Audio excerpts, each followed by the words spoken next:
पराक्रमशाली गुरुवृद्ध भीष्म पितामह ने दुर्योधन को प्रसन्न करते हुए सिंहनाद कर अपना उदात्त शंख बजाया।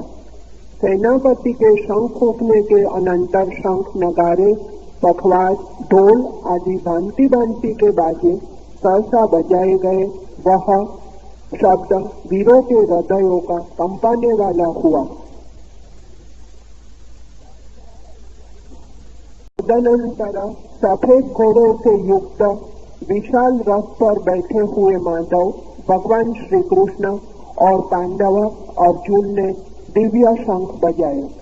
ऋषिकेश भगवान श्री कृष्ण ने पांचजन्य शंख और धनंजय अर्जुन ने देवदत्त शंख, लोगों को भयदायक कर्म करने वाले भीम ने पौंड्र नामक महाशंख बजाया।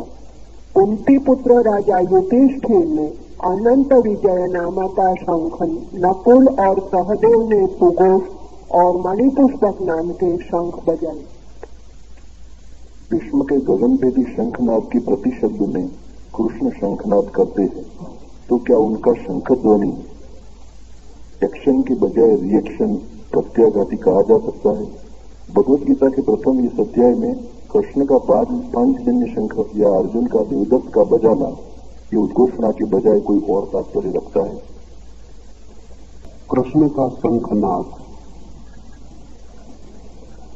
भीष्म के शंखनाद की प्रतिक्रिया, रिएक्शन है, ऐसा पूछा है? नहीं, सिर्फ रिस्पांस है, प्रतिसंवेदन है।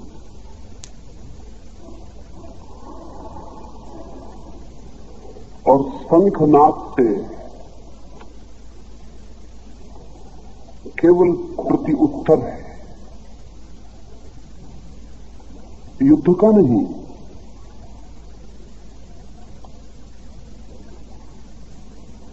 लड़ने का नहीं। शंखनाद से सिर्फ स्वीकृति है चुनौती की। वो चुनौती जो भी लाए, वो चुनौती जो भी दिखाए, वो चुनौती जहां भी ले जाए, उसकी स्वीकृति है। इस स्वीकृति को थोड़ा समझना उपयोगी है। जीवन प्रतिपल चुनौती है, और जो उसे स्वीकार नहीं करता वो जीते जी ही मर जाता है। बहुत लोग जीते जी ही मर जाते हैं। बनस्ता कहा करता था कि लोग मरते तो हैं बहुत पहले, दफनाए बहुत बाद में जाते। मरने और दफनाने में कोई 40 साल का अक्सर फर्क हो जाता। जिस दिन से व्यक्ति जीवन की चुनौती का स्वीकार बंद करता है, उसी क्षण से मर जाता है। जीवन है प्रतिपल चुनौती की स्वीकृति। लेकिन चुनौती की स्वीकृति भी दो तरह की हो सकती है।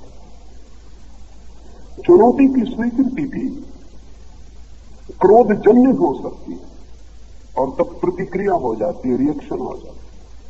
और चुनौती की स्वीकृति भी प्रसन्नता, उत्फुल्लता से मुदितापूर्ण हो सकती है और तब प्रतिसंवेदन हो जाती है। ध्यान देने योग्य है कि भीष्म ने जब बजाया तो वचन है कि प्रसन्नता से, और वीरों को प्रसन्न चित्त करते हुए आह्लाद फैल गया उनके शंखनाद से। उस शंखनाद से प्रसन्नता फैल गई। वो एक स्वीकार है। जीवन जो दिखा रहा है, अगर युद्ध भी, तो युद्ध का भी स्वीकार है। जीवन जहां ले जा रहा है, अगर युद्ध में भी, तो उस युद्ध का भी स्वीकार है। निश्चित ही इसे प्रत्युत्तर मिलना चाहिए। और पीछे कृष्ण और पांडव अपने अपने शंखनाद करते। यहां भी सोचने जैसी बात है कि पहला शंखनाद कौरवों की तरफ से होता है। युद्ध का प्रारंभ का दायित्व कौरवों का है। कृष्ण सिर्फ प्रत्युत्तर दे रहे हैं। पांडवों की तरफ से प्रतिसंवेदन है, रिस्पॉन्स है। अगर युद्ध ही है तो उसके उत्तर के लिए वे तैयार हैं। ऐसे युद्ध की वृत्ति नहीं है। पांडव भी पहले बचा सकते नहीं, लेकिन इतना दायित्व युद्ध में घसीटने का दायित्व कौरव ही लेंगे। युद्ध का ये प्रारंभ बड़ा प्रतीकात्मक है। इसमें एक बात और ध्यान देने जैसी है कि कृष्ण शुरू करते हैं। अगर भीष्म ने शुरू किया था तो कृष्ण को उत्तर देने के लिए तैयार करना उचित नहीं है। उचित तो है कि जो युद्ध के लिए तत्पर योद्धा हैं, कृष्ण तो केवल सारथी की तरह वहां मौजूद है।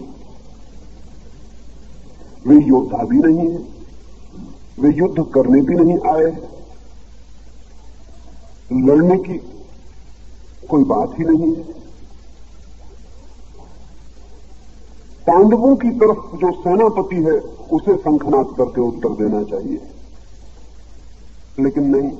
ये बहुत महत्वपूर्ण है कि शंखनाद का उत्तर कृष्ण से शुरू करवाया गया है। ये इस बात का प्रतीक है कि पांडव इस युद्ध को केवल परमात्मा के तरफ से डाले गए दायित्व से ज्यादा मानने को तैयार नहीं। परमात्मा की तरफ से आई हुई पुकार के लिए वे तैयार हैं। वे केवल परमात्मा के साधन भर होकर लड़ने के लिए तैयार हैं। इसलिए ये जो प्रति उत्तर है युद्ध की स्वीकृति का, वो कृष्ण से दिलवाया गया है। उचित है,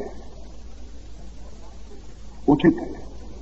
परमात्मा के साथ लड़के हारना भी उचित है, और परमात्मा के खिलाफ लड़के जीतना भी उचित नहीं है। अब हार भी आनंद होगी,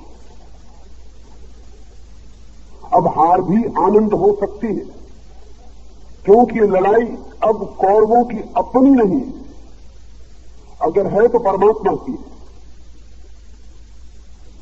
लेकिन ये रिएक्शन नहीं है, ये रिस्पॉन्स है। इसमें कोई क्रोध नहीं है। अगर भीम इसको बजाता तो रिएक्शन हो सकता था, अगर भीम इसका उत्तर देता तो वो क्रोध नहीं दिया गया होता। अगर कृष्ण की तरफ से ये उत्तर आया है तो ये बड़ी आनंद की स्वीकृति है कि ठीक है, अगर जीवन वहां ले आया है जहां युद्ध ही फलित हो, तो हम परमात्मा के हाथों में अपने को छोड़ते हैं।